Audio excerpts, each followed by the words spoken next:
systems being vulnerable to third-party attacks. It was a stealthy. They got inside the unclassified system in a way, and they're not describing that way to us, in a way that had never been seen before. Silent as ghosts, a covert digital attack was made on several U.S. government agencies and private firms, taking the email addresses of about 632,000 employees in one clean swoop. With seemingly impregnable fortresses like the Pentagon and the Department of Justice being broken in, a trail of burning questions lingers. How could a breach of such scale happen? Could it have been a well-oiled external attack or a shocking betrayal from within? Join us as we unravel the mystery behind this intriguing breach and discover the hidden answers. They're trying to infiltrate companies that try and steal your identity, to steal your funds, to steal intellectual property from organizations, to steal national secrets.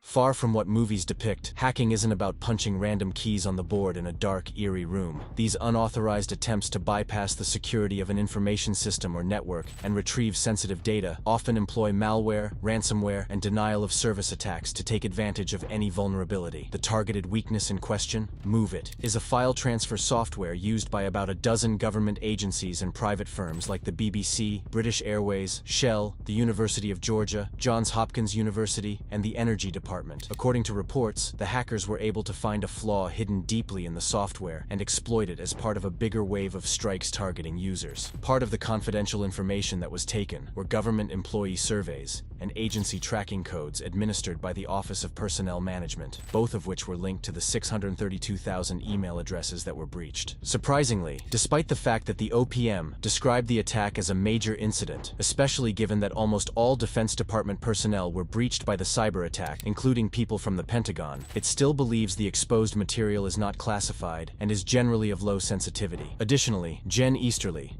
the head of the Cybersecurity and Infrastructure Security Agency, stated that the hacks didn't pose a systemic risk to our national security or our nation's networks. So far, the affected parties haven't shown to be severely concerned about the data breach, leading to the question on everyone's lips: who was responsible? Contrary to most of the cyber attacks that happen nowadays, it didn't take too long for fingers to get pointed, with the suspected perpetrators in question being the ransomware group Clop, that's widely believed to be made up of Russian black hat hackers. Is it even surprising? Not too long ago, the group already claimed responsibility for finding vulnerabilities in the MoveIt software and hacking it, proving lightning can indeed strike twice. It makes us wonder why the affected agencies and firms don't seem too bothered. Let's assume they're right, and the recent attacks weren't too catastrophic. Who's to say the next one wouldn't? They've already breached it on multiple occasions. According to Forbes, the personal information of up to 3.5 million Oregon residents was compromised in a data breach at the Oregon Government of Transportation in June. Dates of birth, physical addresses, driver's licenses, and even social security numbers were all taken. Frankly speaking, if some of the most well-defended organizations, like the Department of Justice and the Pentagon,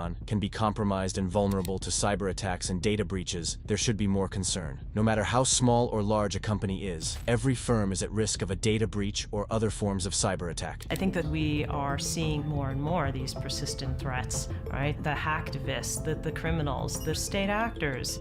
We don't even know, oftentimes, what they want to achieve by them. Day by day, hackers and cyber criminals come up with new ways to maliciously steal confidential information or sensitive data just so they can use it for nefarious purposes, like blackmail, sales, or leverage. While some may think data breaches are blue moon occurrences, make no mistake about it, it happens way more often than you'd think. In the month of October 2023 alone, there were up to 114 breaches, with the number of breached records totaling in excess of 867 million. But here's where things get frightening. In close to 1,000 incidents we've had this year, over 5.36 billion records were breached, with the digital risk protection company Darkbeam suffering the worst case of the year after 3.8 billion records were compromised in September. The culprit? A misconfigured Elasticsearch and Kibana interface. According to a report released by the Identity Theft Resource Center, a record number of 1,862 data breaches occurred alone in the US, breaking the previous record of 1,506 in 2017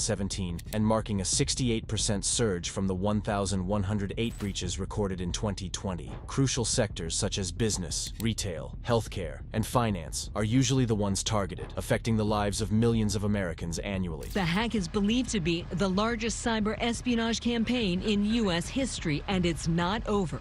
This was really an attack of massive scale. In January 2021, one of the largest cyber attacks in the entire history of the US was made on Microsoft, affecting over 30,000 American businesses. The hackers attacked the Microsoft Exchange email servers, one of the largest in the world, to exploit 4 different zero-day vulnerabilities that allowed them to gain unauthorized access to emails ranging from small businesses to local governments. Over a span of 3 months, hackers exploited coding errors, capitalizing on 2 specific conditions to gain control of susceptible systems within various companies: an internet connection and locally managed systems. But here's the part that blows our minds. Once the hackers gained access, they could then request data access, deploy malware, utilize backdoors to infiltrate additional systems, and eventually seize control of the servers. The deceptive part was that the requests appeared to originate from the Exchange servers, leading many unsuspecting people to believe they were legit and immediately approve them. Along with the FBI, the Biden administration accused China of the data breach. Microsoft revealed that a Chinese state-backed hacker group called HAFNIAUM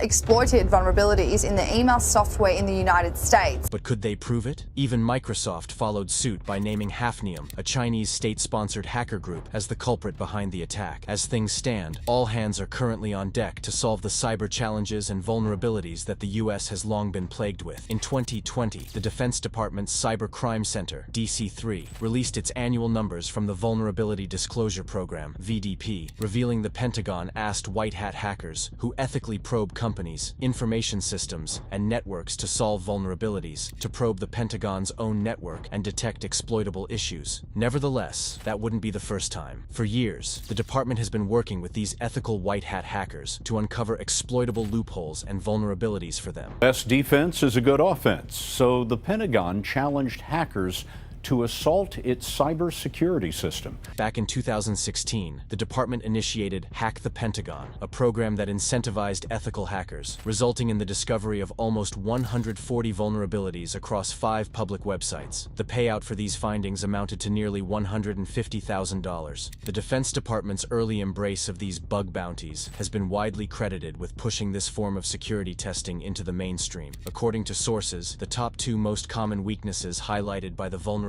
exercises were when the Department of Defense unintentionally exposed information to unauthorized external parties, as well as violations of secure design principles. Within the top 5 weaknesses, issues such as cross-site scripting, business logic errors, and open redirect flaws, which heighten the risk of phishing attacks, were also identified. In a nutshell, all companies that handle data should be employing ethical hackers. By proactively identifying vulnerabilities, these cyber detectives can save a lot of businesses and organizations from potential attacks and breaches. It's just one of those times where avoiding a problem is better than fixing it. That said, what are your thoughts on the recent data breaches caused by the MOVEit software? Do you think it should be a reason for concern contrary to the statements from the affected organizations? Let us know in the comments section below.